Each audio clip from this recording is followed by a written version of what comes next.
Bonjour mes chers frères, que la paix de notre Seigneur Jésus soit maintenant sur vous et sur toute votre famille. Amen. Je suis le pasteur Antonio Junior. Frères, je dois vous dire quelque chose ici. Et regardez, Dieu m'a donné un message très fort, un message puissant. J'en suis sûr, cela va changer votre vie si vous mettez en pratique ce que je vais vous dire ici. Vous savez, frères, nous avons un grave défaut, c'est d'essayer de cacher quelque chose à Dieu.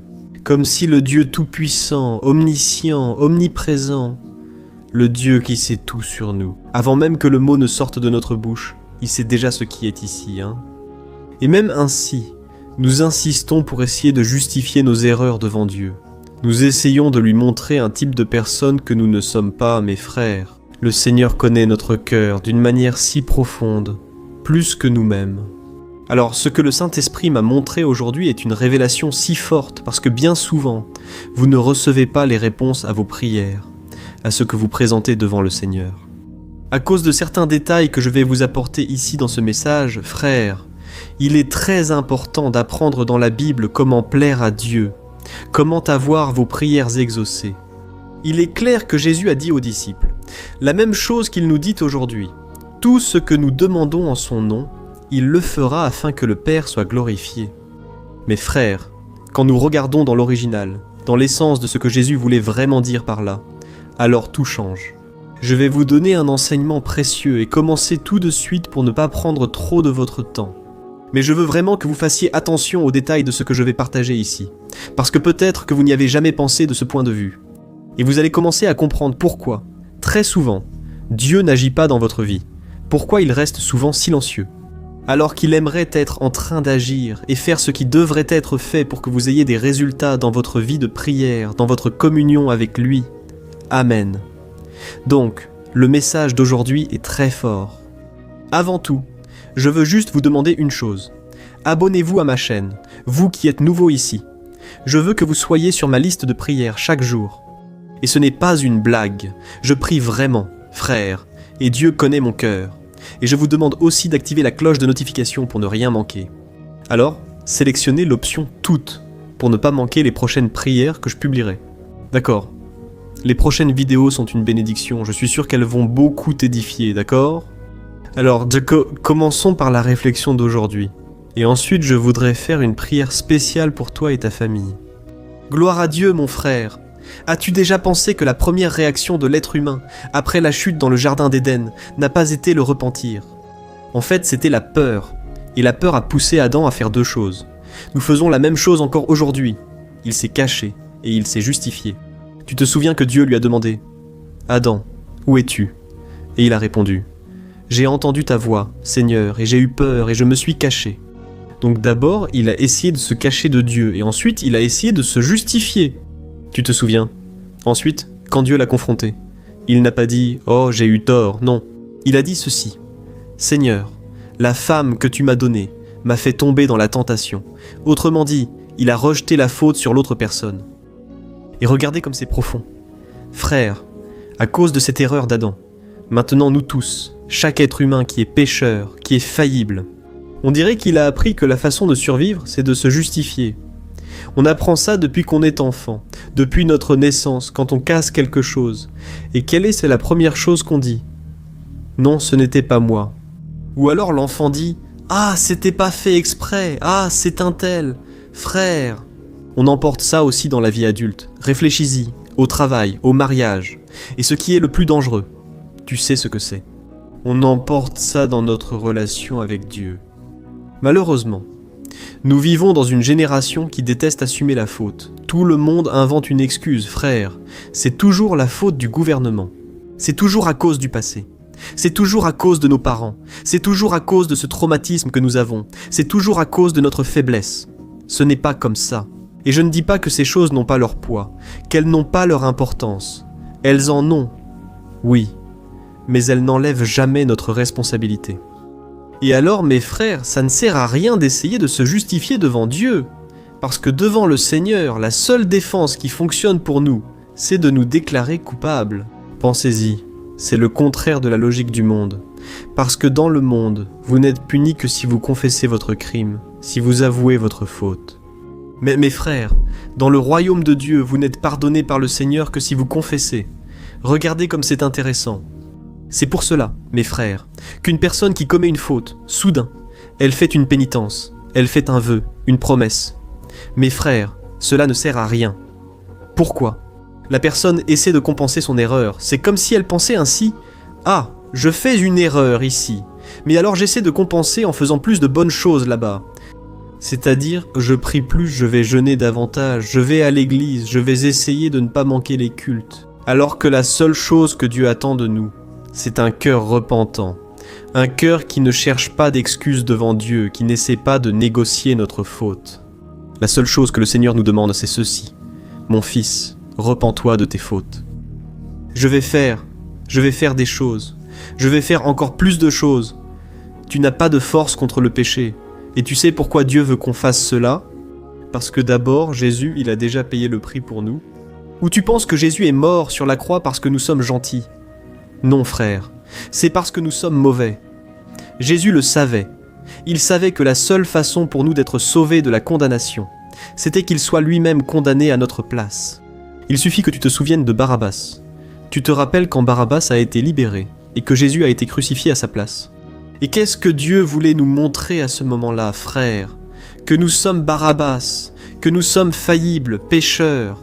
Et peut-être que tu te dis « Ah, pasteur, mais je ne suis pas si pécheur que ça, pasteur. » Oh mon cher, ma chère, si tu commets un seul péché, tu es déjà considéré comme pécheur. Ou bien tu n'as jamais menti de ta vie. Je suis sûr que rien qu'en pensant ainsi, tu es déjà en train de pécher. Parce que. La Bible dit dans la première épître de Jean chapitre 1, que celui qui dit qu'il n'a pas de péché est un menteur et que la vérité n'est pas dans sa vie. Alors, frères, nous devons reconnaître avant tout notre péché. Et c'est là que le Seigneur commence à agir dans notre vie. Amen. Et pour te montrer plus clairement comment Dieu agit dans la vie de ses enfants, comment Dieu veut nous bénir, je vais raconter ici l'histoire du roi David. Tu connais peut-être déjà cette partie de sa vie, mais je vais ajouter des détails auxquels tu n'as pas prêté attention. Je vais te rappeler ce qui lui est arrivé. Tu te souviens que David était un homme selon le cœur de Dieu, mais malgré cela, cet homme a commis l'adultère, il a manipulé des gens, il a assassiné un homme. Frère, il a péché d'une manière brutale, d'une manière terrible, et pendant presque 1 an, il a essayé de vivre comme Adam. Il s'est caché de Dieu, ou plutôt, il a essayé de se cacher, n'est-ce pas ?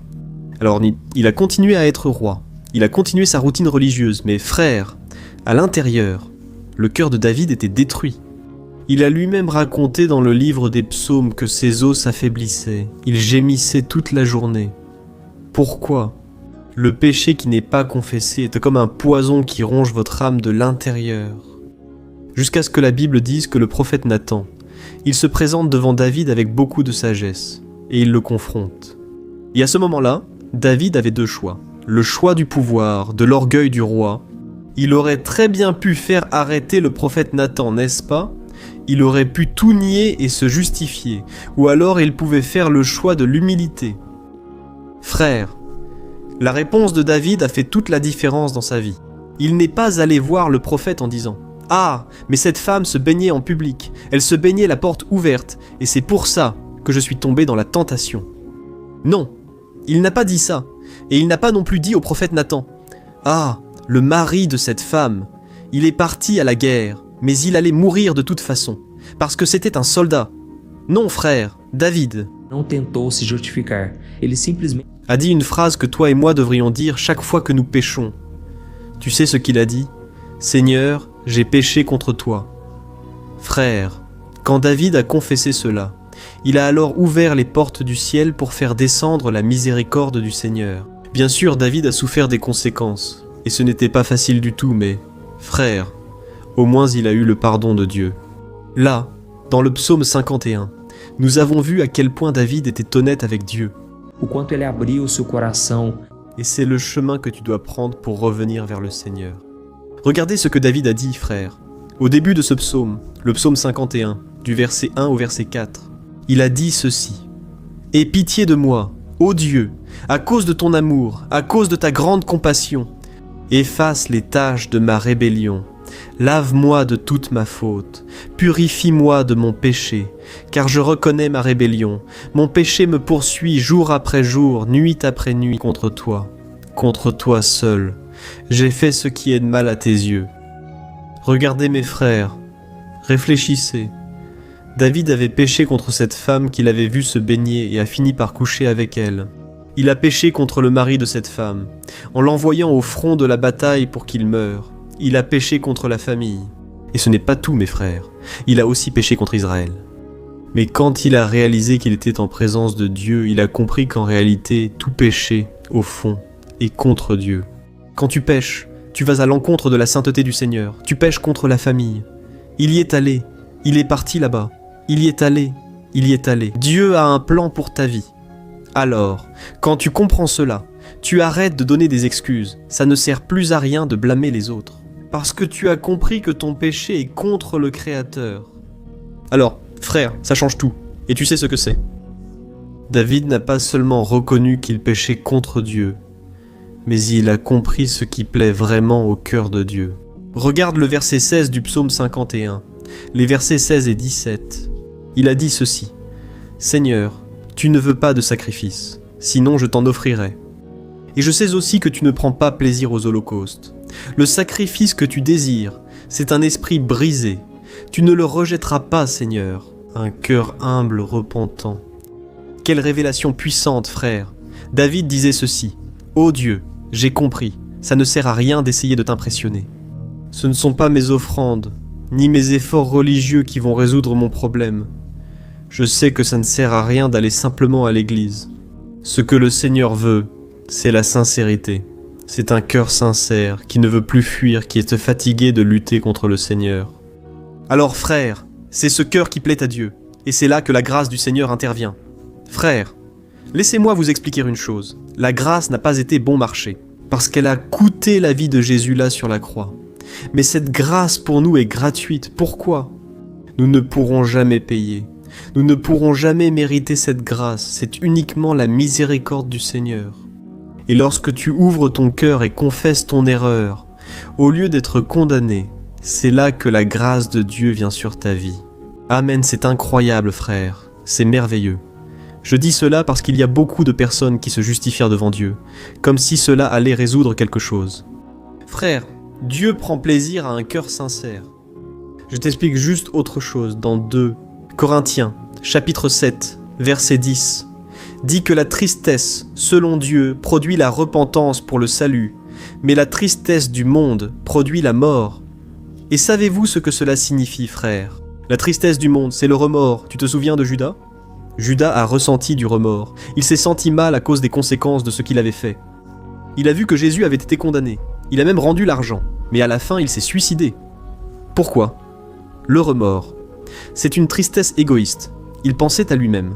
Oh là là, j'ai été découvert. Les gens ont remarqué que j'avais mal agi. Qu'en est-il de ma réputation à ce moment-là ? Alors, frère, il a désespéré. Pourquoi ? Il a vu qu'il avait perdu la confiance des gens et surtout de Jésus. Mais qu'est-ce que la tristesse au juste ? Selon Dieu, frère, c'est le véritable repentir. David a ressenti ce repentir. Pierre, après avoir renié Jésus, a ressenti ce profond repentir. Et il a pleuré amèrement. Mais ce n'est pas parce qu'ils ont pleuré que le pardon est venu aussitôt. Pierre et David ont pensé ainsi. Comment ai-je pu offenser un Dieu si bon ? J'ai attristé le Saint-Esprit. J'ai blessé le cœur du Père. Alors, frère, cette tristesse ne te mène pas au désespoir, elle te conduit au pied de la croix. Alors que le remords te fait fuir Dieu, le repentir te pousse à réfléchir. Où irai-je ? Si le Seigneur ne me pardonne pas, je n'ai plus rien à faire de ma vie. Je suis condamné. Et c'est à ce moment-là, frère, que Dieu vient et apporte le pardon. Amen. Vous comprenez le message d'aujourd'hui, frère. Le Saint-Esprit a brûlé dans mon cœur pour que je vous dise cela aujourd'hui. Il ne veut pas que vous viviez loin de lui. Il sait que tu commences à te fatiguer. Fatigué de garder les apparences. Fatigué d'essayer de montrer aux autres que tu es une personne exemplaire, que tu es une personne spirituelle. Frère, en vérité, le Saint-Esprit ne commence à agir dans notre vie que lorsque nous reconnaissons de tout notre cœur que nous avons besoin de lui. Plus que tout. Amen. Et juste pour conclure, frère, avant que nous fassions la prière, je ne veux pas que tu partes parce que je veux faire pour que Dieu transforme et restaure ta vie. Mais avant cela, je veux juste lire un verset qui se trouve dans 1 Jean, chapitre 1, verset 9, qui dit ceci. « Si nous confessons nos péchés, il est fidèle et juste pour nous pardonner et nous purifier de toute injustice. » Amen. Alors, comprenons bien ceci. Si nous confessons notre péché, c'est-à-dire que la condition dépend de nous, confesser, il ne s'agit pas d'informer Dieu, il s'agit d'être d'accord pour appeler le péché par le nom que Dieu lui donne, sans utiliser d'autres mots, sans chercher d'excuses. Autrement dit, si tu as menti, tu vas dire « Dieu, j'ai menti ». Si tu as convoité une femme, tu vas dire « Dieu, j'ai convoité cette femme ». J'ai regardé avec un regard impur. Et de la même façon, toi, femme qui a convoité un homme, tu vas le dire exactement comme c'est, tu comprends? Tu ne vas pas contourner l'histoire, c'est ça que tu dois faire. Et la condition dit ceci. Oh, si tu confesses tes péchés, Dieu est fidèle et juste. Et regarde comme c'est intéressant, frère. Ici, il n'est pas dit que Dieu est bon et miséricordieux pour pardonner, non. Il est dit que Dieu est fidèle et juste. Pourquoi ? Parce que le pardon de Dieu, frère, n'est pas basé sur un sentiment, c'est un acte de justice. Il est fidèle à la promesse qu'il a faite, et il est juste, parce que le prix du péché n'a pas été ignoré. Il a été payé au calvaire. Et tu sais ce que cela signifie ? Que lorsque tu confesses ton erreur, Dieu n'est pas en train de fermer les yeux pour te pardonner. Non, il agit selon sa propre justice, qui a déjà été accomplie. En Christ, Jésus a déjà souffert le châtiment. Il a versé son sang pour toi, et maintenant tu reçois le pardon gratuitement. Mais comme je l'ai dit, un prix élevé a été payé là-bas sur la croix. Alléluia. Amen. Donc, c'est pour cela que la Bible dit que celui qui reconnaît ses péchés et les abandonne obtient miséricorde. Pourquoi ? La confession est la porte, tu as ouvert la porte pour que Dieu puisse entrer dans ta vie. Mais maintenant, tu dois marcher dans le repentir, c'est-à-dire changer de vie. Ça ne sert à rien de pécher et de continuer là-dedans sans repentir. Frère, la transformation ne se fait pas du jour au lendemain. Certaines choses demandent du temps, mais tu ne peux pas rester comme tu es. Tu dois vraiment te repentir, fuir le péché. Tu dois montrer à Dieu que maintenant tu es vraiment repentant. Et je sais qu'à ce moment-là, l'ennemi va chuchoter à ton esprit. Il va dire: il n'y a plus d'espoir pour toi, arrête d'être hypocrite. Mais dis frère, l'ennemi est un menteur, il connaît nos faiblesses, et il ne veut pas que nous prions. Mais la Bible nous conseille aujourd'hui de prier, de confesser nos erreurs. Et laisse demain, entre les mains du Seigneur. Ne commence pas à penser comme ça. Oh là là, mais et demain ? Et si je retombe encore dans la tentation ? Ce n'est pas comme ça, frère. Confessez vos erreurs, abandonnez le péché, demandez la force à Dieu, et alors laissez tout entre les mains du Seigneur. Et plus tu t'humilies devant lui, plus tu pries, plus tu fortifies ton esprit, plus ta chair va perdre de sa force. Amen ? Alors nous allons prier maintenant. Je suis sûr que le Saint-Esprit a déjà parlé à ton cœur. Ce n'est pas par hasard que tu es arrivé ici aujourd'hui. Je sais que tu as aussi des amis, des personnes proches de toi qui ont besoin d'entendre cette parole. Alors, à la fin de la prière, je te demande de partager, d'envoyer à un maximum de personnes. Je suis sûr que Dieu va accomplir une belle œuvre à travers toi et en toi aussi. Amen. Alors, ferme les yeux et prions. Alléluia Seigneur, mon Dieu et mon Père, nous voulons te remercier pour ta parole. Ta parole, c'est la vérité. Laisse la lumière qui nos lugares mais escuros do... éclaire le cœur, et elle met en lumière ce qui doit être guéri. Ô mon Dieu, guéris le mal à la racine, libère-nous du péché Seigneur, et montre-nous où se trouve la racine. Père, où avons-nous chuté ? Pourquoi agissons-nous de cette manière ? Ô mon Dieu, nous avons appris aujourd'hui qu'il ne sert à rien de nous cacher de toi, il ne sert à rien de justifier nos erreurs. Seigneur, tu ne regardes pas à l'apparence, tu vois le cœur, et tu nous connais mieux que nous-mêmes. Mon Dieu, nous ne voulons pas tomber dans l'erreur d'Adam, qui a essayé de fuir, a essayé de se justifier. Nous voulons maintenant confesser nos péchés. Père, je mets devant toi ma vie, la vie de tes enfants, et je te demande ici, Seigneur, pardonne-nous, ô Dieu. Pardonne-nous pour toutes les fois où nous avons essayé de te tromper, comme si cela était possible. Pardonne notre vaine tentative de nous cacher de toi, alors que tu connais déjà notre vie, notre avenir. Regarde mon Dieu, pardonne notre orgueil, ô Père, l'orgueil qui nous fait dépenser une énergie énorme, en essayant de prouver que nous avons raison, en essayant de vaincre le péché par nos propres moyens. Nous n'y arrivons pas, mon Père. Si ce n'est pas la puissance du Saint-Esprit en nous, nous tomberons toujours dans la tentation. Ô mon Dieu, au nom de Jésus, je te demande, Seigneur, rappelle à la mémoire de cette personne qui prie avec moi tout ce qui peut être caché, tout péché qui n'a pas été confessé, qui a été un poison pour l'âme, cette personne qui n'arrive pas à pardonner. Mon Dieu, elle continue à nourrir cette rancœur, cette amertume. Et ses paroles montrent qu'elle est encore blessée.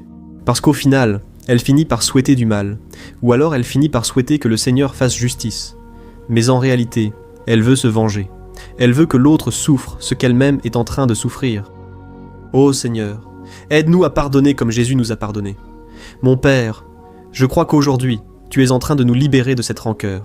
Nous, par la foi, nous disons que cette personne est pardonnée. Ô mon cher, si tu pries avec moi, dis le nom de cette personne maintenant. Accorde-lui ton pardon. Le Seigneur t'écoute en ce moment même. Il veut que tu confesses ton erreur et que tu reçoives le pardon. Alléluia. Continuons à prier, frères. Je crois que la présence du Seigneur est ici, apportant la guérison. Alléluia, Père. Je crois que cette confession aujourd'hui apporte la guérison. Mon Dieu, pas seulement pour notre âme, mais aussi pour notre corps. Combien de personnes sont fatiguées, Dieu, parce qu'elles cachent des péchés? Dieu, aide-nous à nous libérer de cela. Père, aide-nous, Seigneur, parce que bien souvent le péché est tellement enraciné en nous. Beaucoup viennent de familles déstructurées, des familles pleines de péchés, Père, et bien souvent, nous finissons par répéter le cycle. Mas em nome de Jesus, Père, nous te demandons pardon. Aujourd'hui, nous ne voulons pas faire ce que nous avons appris des hommes, mais ce que nous avons appris de Jésus, et aujourd'hui nous apprenons. Seigneur, que le prix a déjà été payé, ta justice a déjà été accomplie sur la croix, alors nous ne recevons pas le pardon avec des doutes, mais avec foi, avec autorité. Père, je crois qu'aujourd'hui notre dette a été payée, elle a été annulée. Jésus, merci beaucoup Seigneur d'être mort sur la croix à notre place. Aujourd'hui, nous voulons marcher avec toi dans la lumière. Enlève donc Seigneur cette tristesse du remords, qui ne regarde que les conséquences, qui ne regarde que la honte, mais mets en nous Seigneur un véritable repentir. Père, de nombreuses personnes m'écoutent maintenant et doivent remettre leur vie à Jésus. C'est pourquoi, toi qui pries avec moi maintenant, et qui reconnais que tu dois commencer la tienne, commence ta marche aujourd'hui, une bonne fois pour toutes. Et toi, qui n'as jamais vraiment ouvert la porte de ton cœur à Jésus, alors répète ces paroles avec moi. Je veux que tu pries de tout ton cœur, et Jésus, il va te pardonner. Amen. Tu y crois? Alors dis comme ça. Ô Seigneur Jésus, je suis fatigué de me cacher. Je reconnais que je suis un pécheur et que j'ai besoin de... Je confesse mes erreurs et je remets ma vie entre tes mains. Je crois que tu es mort sur la croix pour payer le prix de mes péchés, et je reçois ton pardon et ton salut, par la foi. Lave-moi, purifie-moi, transforme-moi. Seigneur, écris mon nom dans le livre de vie. Je te reçois comme mon seul Seigneur et Sauveur. Amen, Alléluia. Ô Seigneur, je te remercie pour cette personne qui a fait cette prière et je te demande, ô Père, que tu scelles le cœur de cette personne. Avec ton Saint-Esprit, protège ton fils et ta fille de tout mal. Seigneur, je prie pour que ce message, cette prière, Père, ne s'arrête pas ici. Qu'elle touche d'autres cœurs qui sont fatigués de vivre dans le mensonge. Que cette prière, Père, atteigne des milliers et des milliers de personnes et que des vies soient restaurées, que des familles soient transformées. Nous te demandons, par la puissance d'une confession sincère, nous offrons toute la merveilleuse prière de ta parole, car tu es digne de toute louange et de l'adoration. Au nom de Jésus, c'est ainsi que je prie et te remercie. Amen, gloire à Dieu.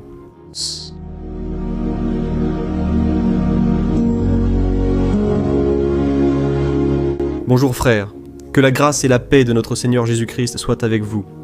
Je suis le pasteur Antonio Junior et aujourd'hui, je veux vous inviter à participer à cette prière pour votre vie spirituelle basée sur le psaume 91. Nous allons prier Dieu en lui demandant protection et force pour surmonter les attaques de l'ennemi, qui ont ébranlé notre foi et plusieurs domaines de notre vie, y compris la santé physique et mentale. Et avant que nous commencions à prier, j'aimerais beaucoup que vous laissiez ici votre demande de prière. Pensez à quelqu'un avec qui partager cette vidéo. La bénédiction de Dieu doit être partagée. Nous ne pouvons pas la garder seulement pour nous. Et je suis sûr que cette prière d'aujourd'hui va marquer votre vie pour toujours. Vous qui traversez des épreuves, vous allez comprendre la profondeur de ce psaume. Et peut-être que vous vous demandez, mais pasteur, qu'est-ce que le psaume 91 a de si spécial ? Et je vais vous le montrer aujourd'hui. C'est l'un des psaumes les plus connus de toute la Bible, et il y a une raison à cela. Même ceux qui ne sont pas chrétiens ont déjà entendu parler de ce psaume, ou l'ont déjà lu à un moment de leur vie. Il est très courant de voir dans les maisons et les entreprises la Bible ouverte à ce psaume 91, comme s'il s'agissait d'un genre d'amulette de protection. Dans certains endroits, la page est même jaunie à force d'être restée ouverte si longtemps, mais bien souvent, la personne ne lit même pas la Bible, elle laisse simplement ce psaume exposé. Mais la vérité, c'est que le psaume 91 est bien plus profond que ce que nous imaginons, et nous ne pouvons comprendre sa véritable signification que lorsque nous le regardons avec un regard spirituel. Si nous faisons cela, nous comprendrons qu'il s'agit de l'une des prières les plus puissantes de toute la Bible. Amen. Donc j'ai l'intention de lire avec vous tout le psaume, mais nous allons le faire par étapes. Tout d'abord, nous allons lire les versets 1 et 2 et prier en nous basant sur eux, puis nous continuerons avec les autres versets. Ainsi, vous comprendrez mieux ce qui est écrit. Et avec cela, nous allons prier pour des domaines spécifiques de votre vie. D'accord ? Pour commencer, nous allons lire le psaume 91, le verset 1 et le verset 2 qui disent ceci. Ainsi, celui qui habite dans l'abri du Très-Haut et se repose à l'ombre du Tout-Puissant peut dire au Seigneur : Tu es mon refuge et ma forteresse, mon Dieu en qui j'ai confiance. Nous ne savons pas exactement si l'auteur de ce psaume traversait des persécutions ou des épreuves, ou s'il a reçu une prophétie de Dieu à transmettre à nous tous. Mais quel que soit le motif, le point central est clair. Il s'agit de chercher notre sécurité en Dieu. Il est notre refuge et notre forteresse contre tout type de mal. Et si nous cherchons le Seigneur de tout notre cœur et que nous avons confiance en lui, nous ne serons jamais déçus. Aucun ennemi ne sera capable de vaincre ou de détruire la forteresse qui est la présence de Dieu en nous. Amen. Et maintenant que nous avons compris cela, nous allons prier ensemble. Si tu peux, ferme les yeux et prie ainsi avec moi. Seigneur, mon Dieu et mon Père, nous nous plaçons maintenant en ta présence pour implorer ta protection, surtout pour notre vie spirituelle. Dieu, nous avons affronté tant d'épreuves. L'ennemi a parlé à notre cœur, disant que les problèmes sont insupportables et que nous n'allons pas y arriver. Mais maintenant, nous tournons nos yeux vers toi. Nous croyons que tu es celui qui possède la paix que le monde ne peut offrir. Mets cette paix en nous maintenant, car nous en avons besoin, Seigneur Jésus. Sans cela, nous ne pourrons pas supporter les épreuves que nous avons affrontées. Rappelle-nous, ô Père, que le seul endroit où nous pouvons trouver le repos et la véritable paix, c'est sous tes mains. Là se trouve le refuge. Amen, la forteresse dont nous avons tant besoin.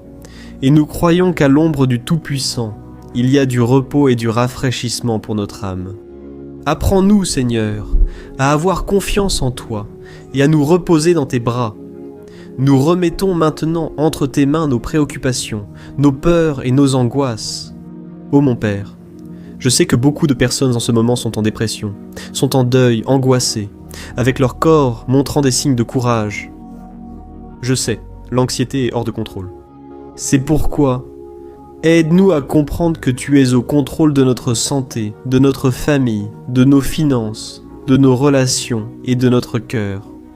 Nous te remercions pour la foi. Nous croyons que tu nous donnes maintenant la protection et la délivrance chaque jour.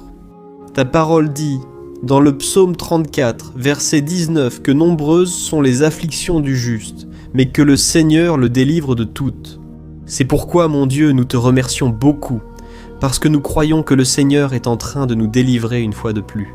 Même lorsque tout semble impossible, même lorsque la montagne paraît immense devant nous, nous croyons quand même. Le Seigneur est celui qui déplace les montagnes. Quand nous mettons notre foi en toi et que nous prophétisons la victoire, nous te remercions déjà pour les conquêtes qui arrivent. Le Seigneur fait déjà de grandes choses et il en fera encore dans nos vies. C'est au nom de Jésus que nous prions. Amen, gloire à Dieu. Oh mon cher frère, ce n'est que le début. Reste ici avec moi, car nous allons continuer dans ce psaume 91. C'est un psaume très précieux, profondément spirituel. Alors, regarde jusqu'à la fin, car ensemble nous allons unir notre foi et, à la fin, le Seigneur agira puissamment en nous, en notre faveur. Peu importe ton problème, peu importe la taille de ton géant. Cela peut être une maladie, un problème financier ou émotionnel. Dieu peut apporter la solution à tout dans ta vie. Et je dis cela par expérience personnelle. Si aujourd'hui je suis ici pour t'apporter ce message, c'est parce qu'un jour le Seigneur a regardé ma vie avec miséricorde. J'étais perdu, je me sentais dans une obscurité totale. Mais Jésus a allumé sa lumière dans ma vie. Et aujourd'hui je peux te dire qu'il n'y a rien qui puisse te séparer de l'amour de Dieu qui est en Christ Jésus. Amen. Alors, déclare ceci. Je puis tout par celui qui me fortifie. Et maintenant je veux lire avec toi les versets 3 et 4 du psaume 91. Il est écrit ainsi. Il te délivrera du piège de l'oiseleur et de la peste mortelle. Il te couvrira de ses plumes, et sous ses ailes tu trouveras un refuge. Sa fidélité sera ton bouclier protecteur. Alléluia, frère. Un piège est un dispositif préparé pour capturer et tuer. Et à cette époque, les chasseurs utilisèrent des pièges pour attraper des oiseaux ou des animaux. Et le psalmiste connaissait très bien cela, et l'a utilisé comme comparaison.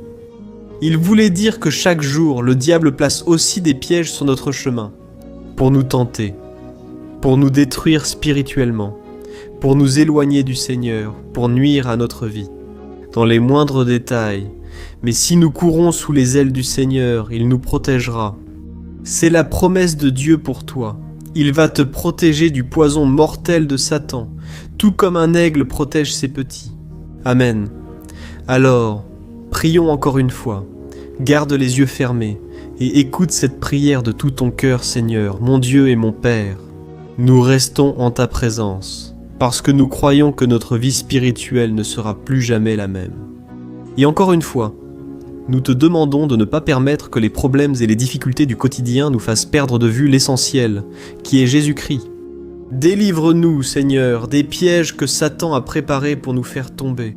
Donne-nous la sagesse pour identifier ces pièges avant qu'il ne soit trop tard. Ô Seigneur, délivre-nous de l'heure de la tentation. Amen. Ne nous permets pas de faire des choix qui apportent un plaisir momentané, mais qui détruisent notre vie spirituelle.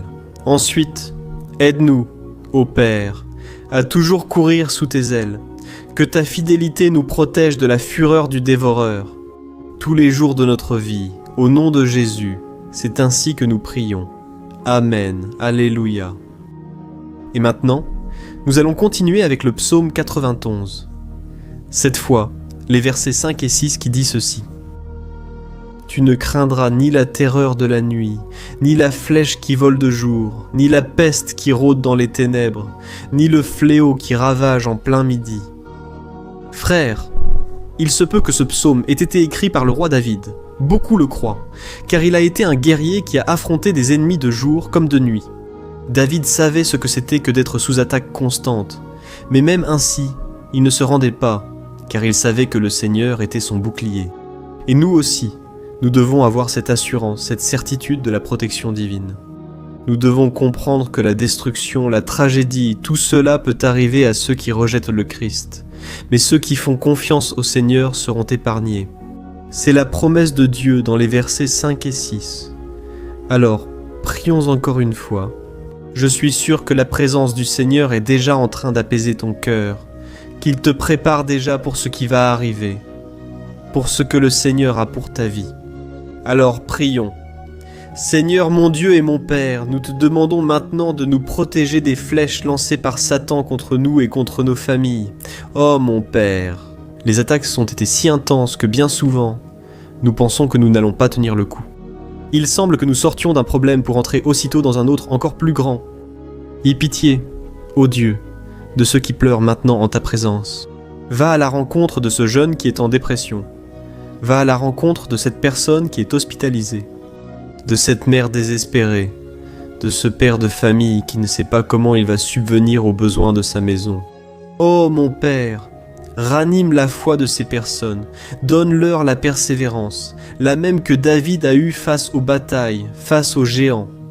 Ne permets pas, mon Dieu, que la peur ferme nos yeux, nous voulons rester fermes, en ne regardant que vers toi, oh mon Dieu. Les difficultés ont été si grandes. Le vide, la tristesse, l'amertume, souvent nous font croire que la vie n'a plus de sens. Mais Seigneur, je te demande ici et maintenant, bénis chaque personne qui écoute cette prière. Et enlève-leur, mon Père, toute pensée de mort, toute pensée négative, car rien de tout cela ne vient de Dieu, un Dieu d'amour qui n'a que de bonnes pensées. À notre sujet, au nom de Jésus, c'est ainsi que nous prions. Amen. Gloire à Dieu. Frères, maintenant nous allons continuer dans ce psaume si beau et béni. Et je crois qu'après avoir lu le psaume 7 et 8, tu auras encore plus la certitude que Dieu est avec toi. Tu peux en être sûr. Les versets 7 et 8 disent ceci. « 1000 pourront tomber à ton côté, 10 000 à ta droite, mais rien ne t'atteindra. Tu regarderas simplement, et tu verras le châtiment des méchants. » Amen, frère. Ce verset ici est très souvent cité. Mais les gens oublient parfois un détail très important. Cette promesse est seulement pour ceux qui sont en présence de Dieu. Ceux qui s'éloignent de lui perdent la protection du Seigneur. La Bible dit que l'ange du Seigneur campe autour de ceux qui craignent Dieu, et il les délivrera. Alors, frères, nous ne pouvons pas perdre la crainte du Seigneur.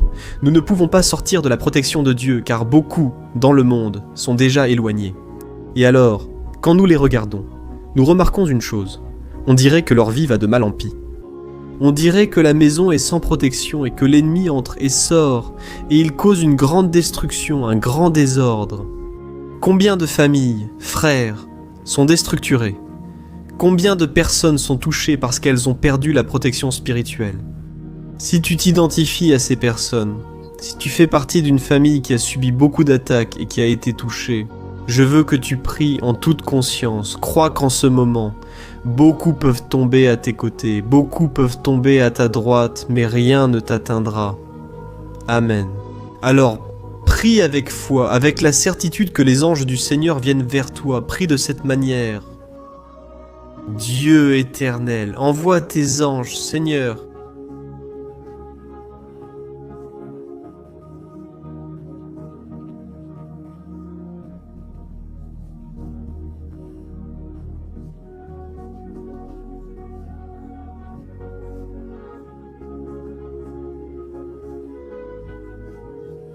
Même sur ceux qui ne sont pas allés à l'église, ceux qui sont éloignés, mais qui maintenant crient vers toi. Fais le miracle dans leur vie, mon Père, et qu'ils puissent revenir ici et laisser dans les commentaires la grande délivrance que le Seigneur leur accorde, qu'ils puissent témoigner de ce que le Seigneur fait aujourd'hui. Et je crois que cette onction est en train de briser tout le joug, toute l'oppression, toute la tristesse, toute la fatigue. C'est au nom de Jésus que nous prions. Amen. Gloire à Dieu. Frères, nous allons continuer maintenant avec le psaume, et il est très important que vous ne quittiez pas cette vidéo. Je crois que maintenant, au versets 9 et 10, vous allez ressentir une paix surnaturelle. Si vous vous abandonnez vraiment au Seigneur Jésus, si vous placez votre foi en lui, je crois que votre cœur ne sera plus jamais le même. Alors, faites attention à ce que disent les versets 9 et 10, il est écrit ainsi. Si vous faites du Très-Haut votre refuge, aucun mal ne vous atteindra, aucun malheur n'approchera de votre tente. Amen, frères. Il est important que je vous dise une chose, cela ne veut pas dire que nous n'aurons pas de problème. En fait, plus nous nous rapprochons de Dieu, plus l'ennemi essaiera de nous attaquer. Mais, comme je l'ai déjà dit, si nous faisons confiance au Seigneur et faisons de lui notre refuge, aucun malheur n'atteindra votre vie. Et vous n'aurez pas à craindre les mauvaises nouvelles. Croyez simplement que le Seigneur vous protège, et beaucoup autour de vous vous regarderont et remarqueront la différence entre celui qui sert Dieu et celui qui ne le sert pas. Alors, nous allons prier, et je veux vraiment que vous ouvriez votre cœur, et que vous fassiez aussi votre prière, même si c'est dans votre esprit. La Bible dit très clairement qu'avant même que notre parole ne sorte de notre bouche, Dieu la connaît déjà complètement. Et tout comme Anne, dans l'Ancien Testament, elle priait sans parole, ses lèvres bougeaient seulement, mais elle n'arrivait pas à s'exprimer. Telle était l'angoisse de cette femme qui ne pouvait pas avoir d'enfant.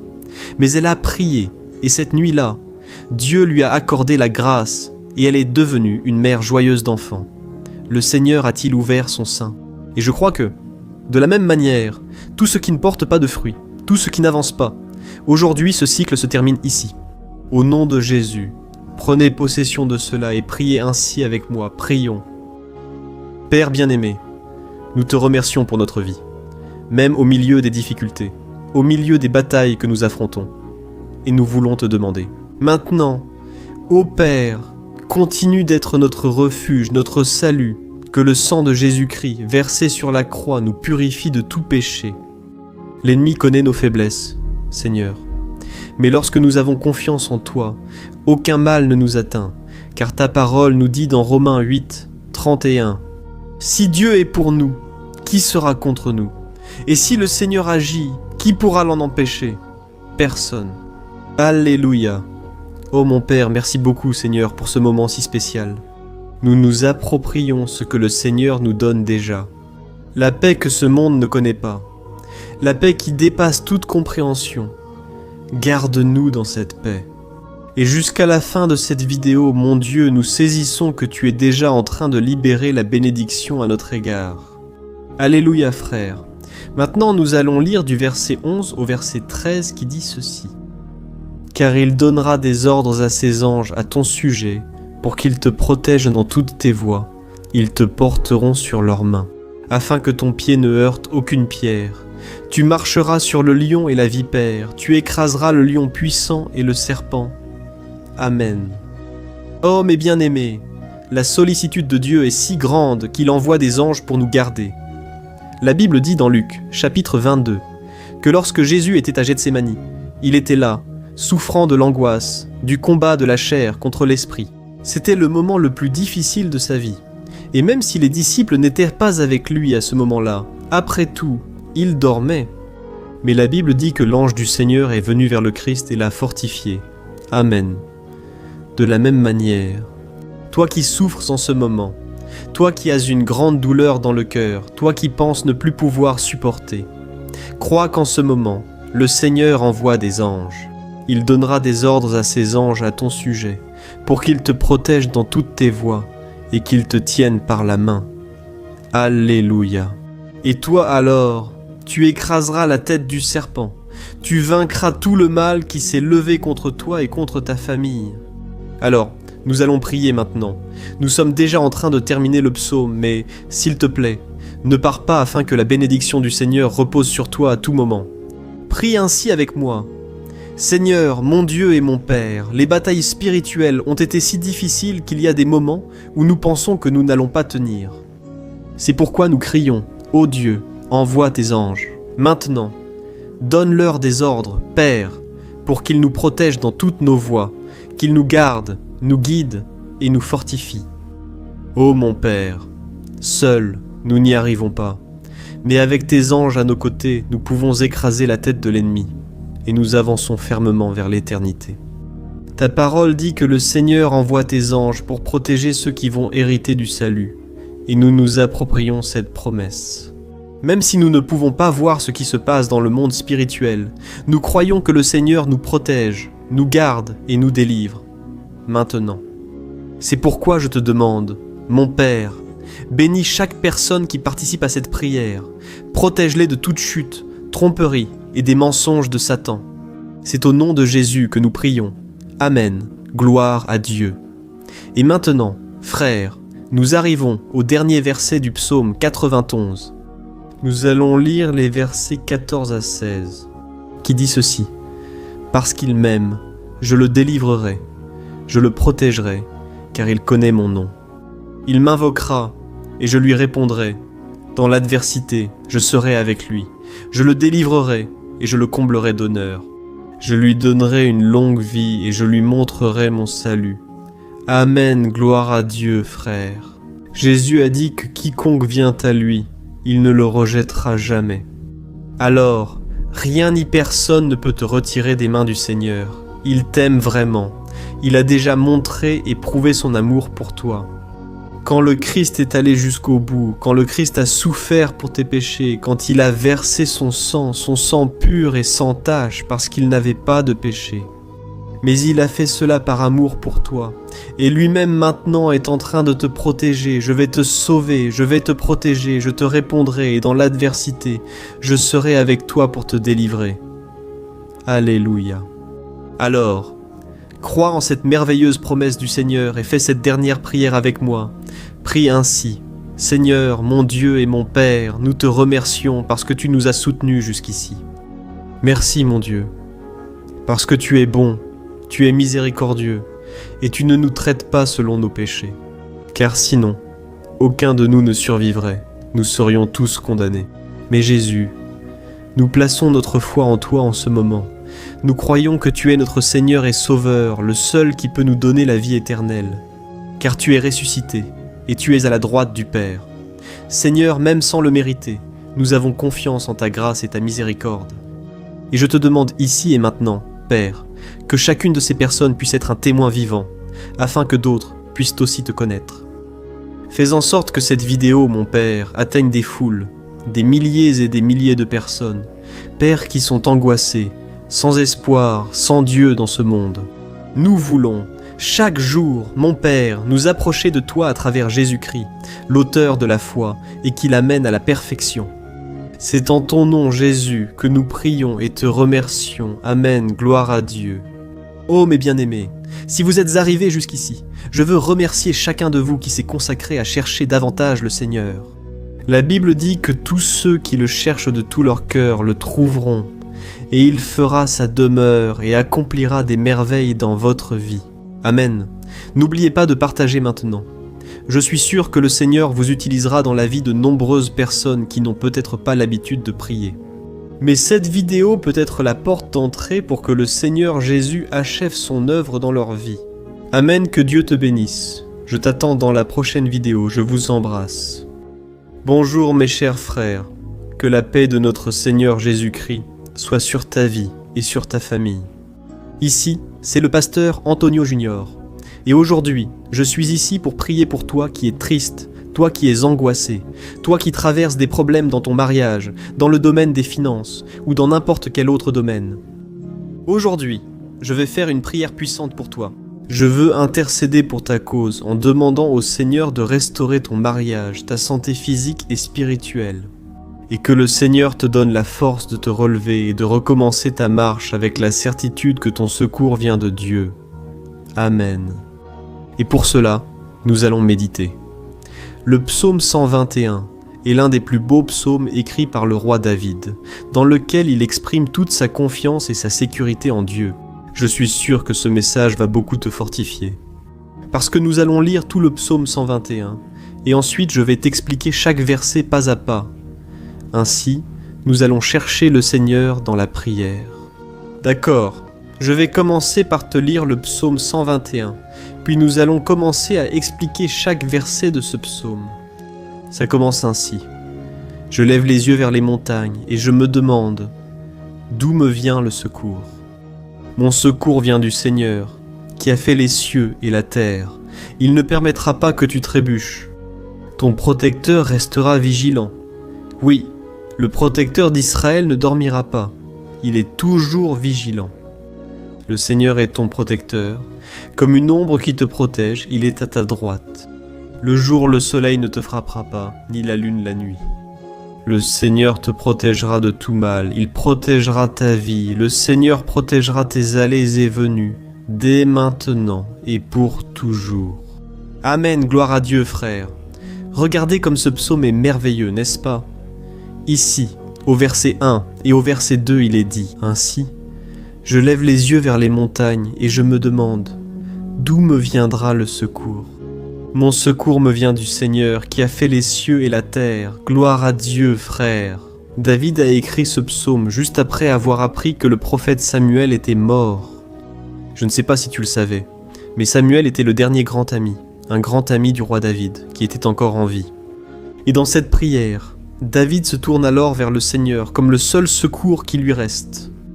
C'est pourquoi le psaume 121 peut aussi être utilisé par nous pour renouveler notre foi et demander la protection de Dieu, demander son aide, surtout quand on se sent seul sur le chemin. Je ne sais pas si tu t'es senti seul dernièrement, mais je crois que ce psaume va parler à beaucoup d'entre vous. Et si nous faisons attention à la première partie de ce passage, nous allons remarquer que David était affligé, parce qu'il venait de perdre une personne qui, en plus de lui être très chère, était très importante pour le royaume d'Israël. Nous savons qu'à cette époque, bien que le Seigneur soit le vrai Dieu d'Israël, il y avait beaucoup d'idolâtrie, beaucoup de paganisme. Au milieu de ce peuple, les adorateurs de Baal et d'autres faux dieux montaient toujours sur les montagnes pour adorer et faire des sacrifices à leurs dieux. C'est pourquoi David leva les yeux vers ces montagnes et se demande quelle entité pourrait venir à son secours.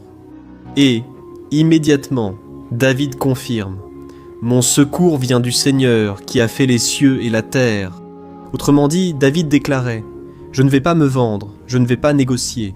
Mes valeurs, ma croyance, ma foi dans le vrai Dieu, je vais continuer à servir mon Dieu dans les bons moments comme dans les moments difficiles. » Et David n'a pas seulement fait cette déclaration en paroles, mais il croyait vraiment que Dieu viendrait à son secours, que Dieu était aux commandes, que Dieu ne l'abandonnerait pas dans ce moment si difficile. Et de la même manière, mon cher frère et ma sœur, nous pouvons regarder vers les montagnes de notre vie, ces problèmes qui semblent infranchissables, insurmontables, et nous pouvons faire cette déclaration de foi. Au moment de la douleur, au moment de la souffrance et du désespoir, nous pouvons compter sur l'aide du Seigneur, car il est Dieu au-dessus de tous les autres. Il est le vrai Dieu, il est unique, capable d'apporter la guérison et la restauration dont nous avons tant besoin. Amen. Et une autre chose importante que nous apprenons avec David dans ce psaume, c'est que Dieu est fidèle et qu'il ne nous abandonne jamais. Nous avons vu, David était très triste de la mort du prophète Samuel, son grand ami et leader spirituel du royaume d'Israël. Alors, il était très affligé d'être seul, mais en même temps, il avait l'assurance que Dieu s'occuperait de tout.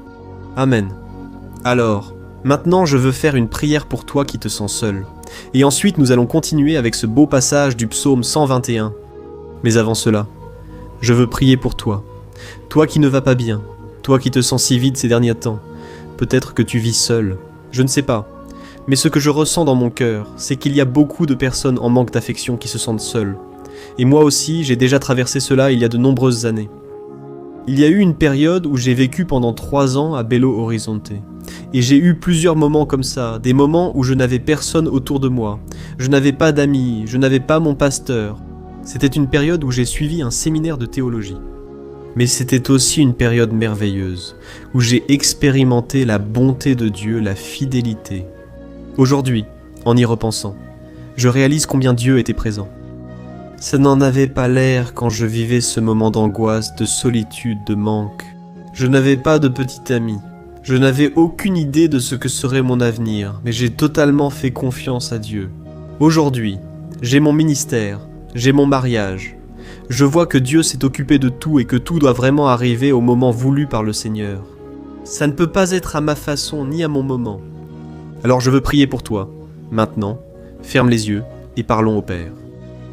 Seigneur, mon Dieu et mon Père, je veux te remercier pour ce moment où nous avons décidé de méditer sur ta parole et de prier à partir du psaume 121. Oh mon Père, je te demande de répandre tes bénédictions sur nous, que ta présence. J'ai la... Pensa, Pai, esteja Ma vie, j'ai ma vie, j'ai la vie, j'ai ma vie. Moi, ma vie, la mienne. J'ai la mienne, ma vie, la vie, j'ai la mienne, la vie, j'ai ma vie, la mienne, j'ai ma vie, je l'ai, j'ai la mienne, ma vie, et ma vie, j'ai la mienne. Ma vie, moi, j'ai la mienne, la vie, moi, j'ai ma vie, la mienne, j'ai, la mienne, ma vie, la vie, moi, la mienne, ma vie, j'ai. Et ils ne tiennent pas leurs promesses, Seigneur, mais nous sommes ici, les yeux tournés vers toi. Nous te demandons, mon Père, répands ton amour, ta présence, qui nous console, qui nous fortifie, car je puis tout en celui qui me fortifie. Si le Seigneur est pour nous, nul ne sera contre nous. Ô mon Père, aide-nous à avoir confiance en toi, en tes promesses. Et je suis sûr, Père, que si tu nous fortifies, nous sortirons de cette épreuve bien meilleure, bien plus capable. Au nom de Jésus, mon Père, enlève toute solitude, tout vide, toute tristesse dans l'âme, Seigneur, et que nos yeux puissent se tourner vers toi à chaque instant. Au nom de Jésus, c'est ainsi que je prie et que je te remercie. Amen. Gloire à Dieu. Frères, continuons. Maintenant, nous allons lire le verset 3 et le verset 4. Regardez ce que David a dit. Il ne permettra pas que vous trébuchiez. Votre protecteur restera vigilant. Oui, le protecteur d'Israël ne dormira pas. Il est toujours vigilant. Alléluia, frères. Ici nous voyons que le psalmiste David, il n'avait aucun doute que même après avoir perdu son conseiller, le Seigneur ne permettrait pas qu'il trébuche dans la conduite de sa vie et du royaume d'Israël. Et de la même manière, toi et moi pouvons avoir la certitude que nous ne serons jamais seuls et que Dieu nous aidera toujours. Amen. La Bible n'a jamais dit, à aucun moment, que notre vie serait facile, mais elle dit que tous nos efforts en vaudront la peine au final. Et c'est pour cela que Jésus a dit, « Dans ce monde, vous aurez des afflictions. Cependant, ayez bon courage. J'ai vaincu le monde. Amen, frères. » Alors, Jésus a dit que nous allons, oui, passer par des moments de lutte terribles, par des afflictions. Mais ayez bon courage, frères. Quand nous avons du courage, c'est-à-dire quand nous sommes optimistes, quand nous cherchons à voir le bon côté des choses, cela nous fortifie face aux afflictions.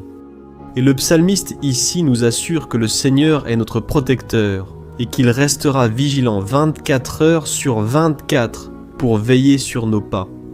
Alors mon frère, mets-toi ta confiance dans la promesse que le Seigneur Jésus ne va pas t'abandonner, il ne sera pas inattentif à quoi que ce soit.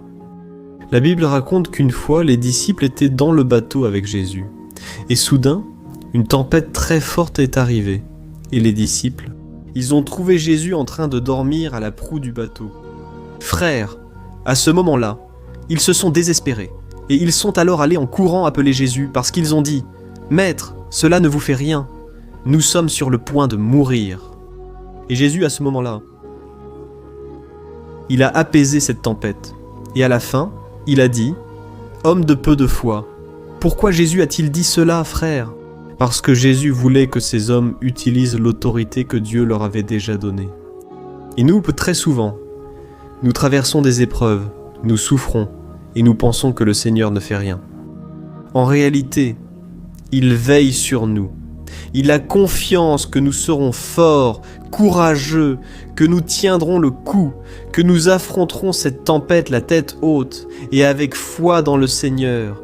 Et lorsque nous cherchons le Seigneur, lui aussi, il vient à notre secours.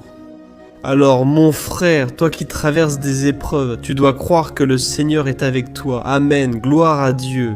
Alors maintenant, nous allons faire une prière de plus avant de continuer à lire ce psaume. Et je suis sûr que le Seigneur ravive notre foi. Nombre d'entre vous commencent déjà à percevoir un changement. Parce que c'est ce que fait la parole de Dieu. Elle nous sort de cet état de pessimisme, de désespoir, et elle nous conduit à la vraie foi, la foi en Jésus. Alléluia. Alors, prions encore une fois. Seigneur Jésus, je veux te remercier, parce que tu es celui qui nous fortifie, qui remplit notre cœur de foi. Et je te remercie, Seigneur, parce que c'est toi qui changes notre cœur.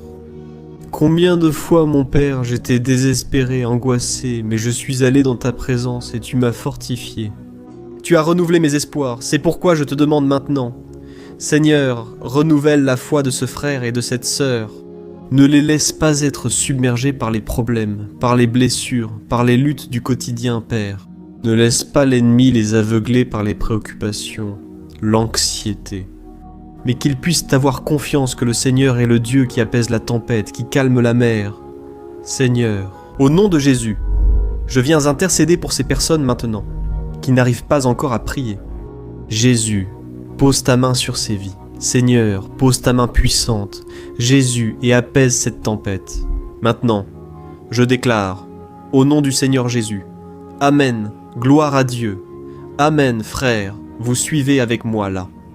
Et n'oublie pas, après qu'on ait terminé cette prière, je veux te demander de tout cœur de partager. Souviens-toi d'au moins 1, 2, 3 personnes à qui tu peux partager sur Facebook, sur WhatsApp. Je suis sûr que le Seigneur va aussi t'utiliser. D'accord ? Et maintenant, nous allons lire le verset 5 et le verset 6. Regarde ce que le psalmiste David a dit.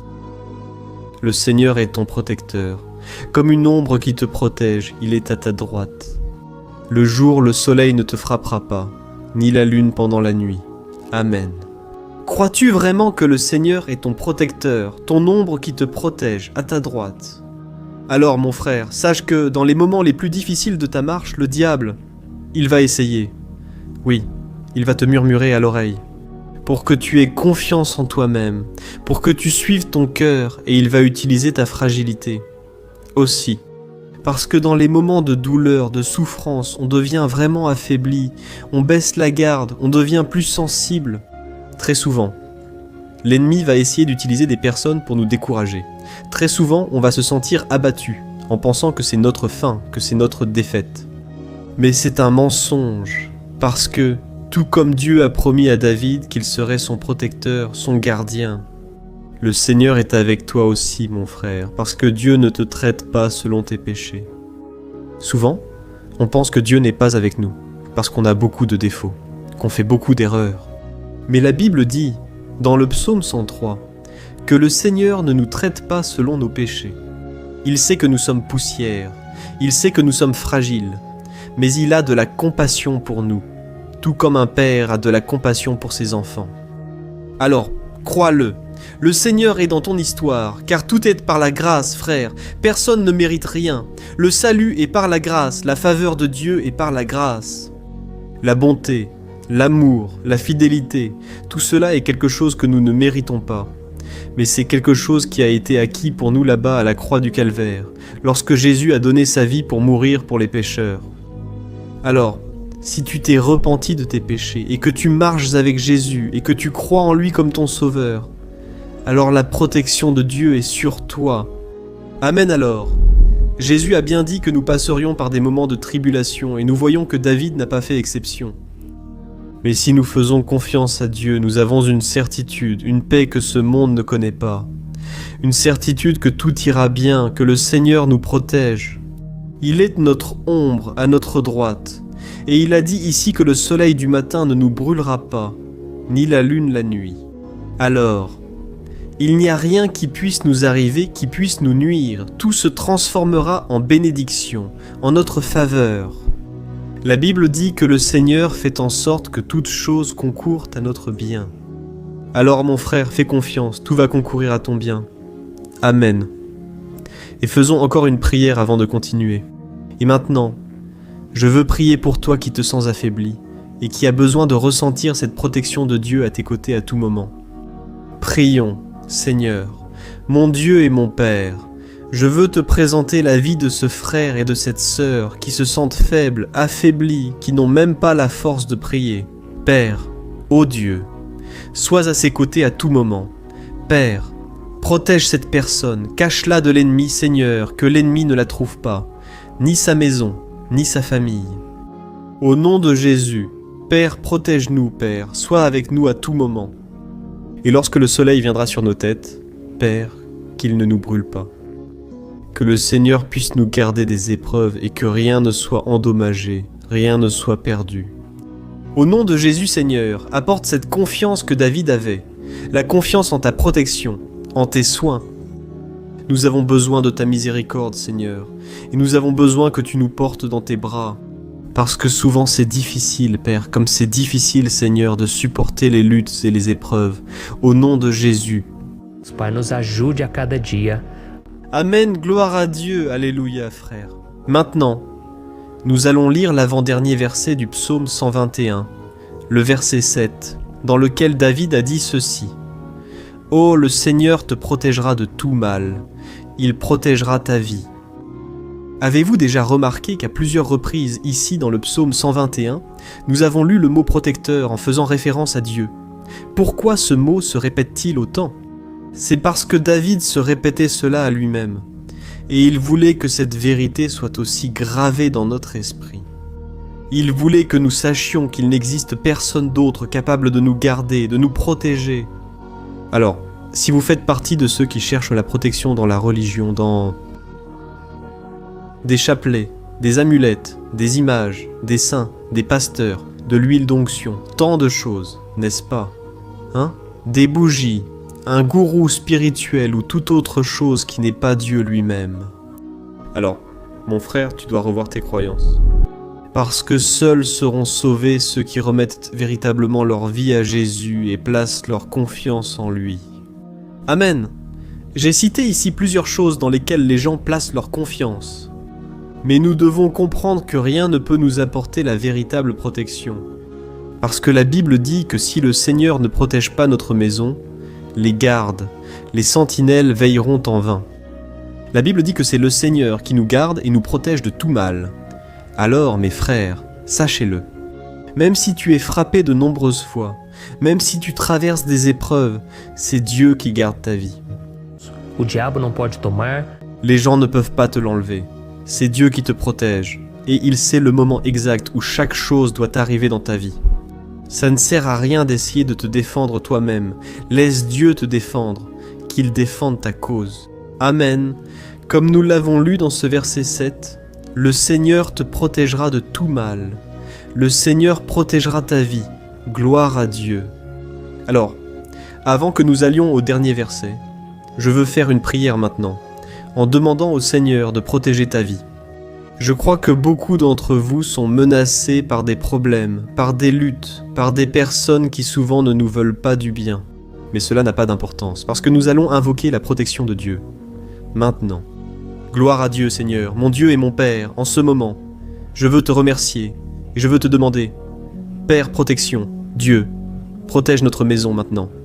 Protège, Seigneur, de toutes les personnes mal intentionnées, des personnes qui n'ont pas de bonté, qui sont jalouses, qui disent du mal. Seigneur, délivre-nous, Seigneur, des envieux, des profiteurs, des personnes qui ne veulent pas notre bien. Protège notre maison par tes anges, Seigneur. Que le sang de Jésus nous protège de tout mal et de toute accusation du diable. Seigneur, je crois que tu as préparé de grandes choses pour nous, et nous ne reculerons plus, Seigneur. Nous allons continuer d'avancer. Et même si nous sommes très bénis, Père, nous n'oublierons pas ta bonté et ta fidélité. Aide-nous, Seigneur, à être fidèles, afin que nous soyons toujours sous ta protection. Au nom de Jésus, je prie et je te remercie. Amen, gloire à Dieu. Et maintenant, frères, lisons le verset 8, dans lequel le psalmiste David a dit ceci. « Ô, le Seigneur protégera ta sortie et ton arrivée, dès maintenant et pour toujours. Amen. » Alors, ici nous avons la preuve définitive que Dieu va nous garder en tout temps, dans toutes les circonstances. Ici aussi, il est affirmé que le Seigneur a tout le pouvoir et qu'il sait ce qui est le mieux pour chacun de nous. Et cela ne veut pas dire, frères, qu'un chrétien ne va pas passer par des situations difficiles, comme une maladie, peut-être un accident, une crise dans le mariage, un problème financier ou même la mort d'un être cher, comme c'est arrivé à David.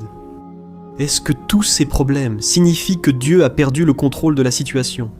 Absolument pas. Dieu permet que ces choses arrivent pour que nous nous rapprochions de lui, pour que nous soyons façonnés à l'image et à la ressemblance de Jésus. Et l'apôtre Paul a écrit dans Romains, chapitre 8, versets 38 et 39. Je veux te lire ce passage, et ensuite nous allons faire une prière de remerciement. Et dès maintenant, je veux remercier ceux d'entre vous qui sont avec moi jusqu'à présent. Il a dit ceci. « Oh, je suis convaincu que ni la mort, ni la vie, ni les anges, ni les démons, ni le présent, ni le futur, ni aucune puissance, ni la hauteur, ni la profondeur, ni aucune autre chose. Rien dans la création ne pourra nous séparer de l'amour de Dieu qui est en Jésus-Christ, notre Seigneur. Amen, gloire à Dieu, quel merveilleux message, n'est-ce pas, frère? Dieu a envoyé. Eh bien, Dieu est juste, Dieu est fidèle tout le temps. Et rien ne peut nous séparer de son amour, qui a été révélé là à la croix, et avec la résurrection de son Fils Jésus. Alors, soyez comme David, frères, ayez la certitude qu'il existe un Père qui marche à nos côtés tout le temps, et qui, surtout, nous protège de toutes les menaces de cette vie. Amen. Alors maintenant, fermez vos yeux, et faisons une prière pour conclure, mais que ce soit une prière de tout cœur. Je suis sûr que le Seigneur va entendre notre cri. Gloire à Dieu, Seigneur, mon Dieu et mon Père. Nous nous plaçons en ta présence pour te remercier pour une nouvelle opportunité d'entendre ta parole, de chercher le Seigneur dans la prière. Ô mon Père, combien d'entre nous ici se sentent seuls et n'ont personne en qui avoir confiance, Père, personne pour tendre la main et nous secourir.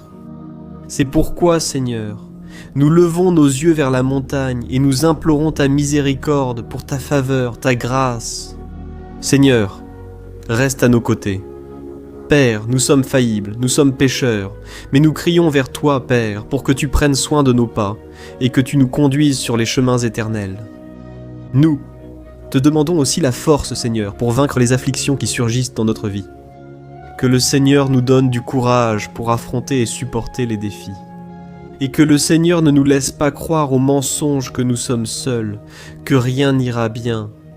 Tout cela est un mensonge du diable et nous le réprimandons. Maintenant, au nom de Jésus. Apprends-nous, Seigneur, à avoir confiance en ta puissance, en ta miséricorde, afin que dans les mauvais jours, mon Père, nous puissions lever les yeux vers le ciel et trouver notre secours, et que nous puissions regarder autour de nous et voir que le Seigneur est notre ombre à notre droite.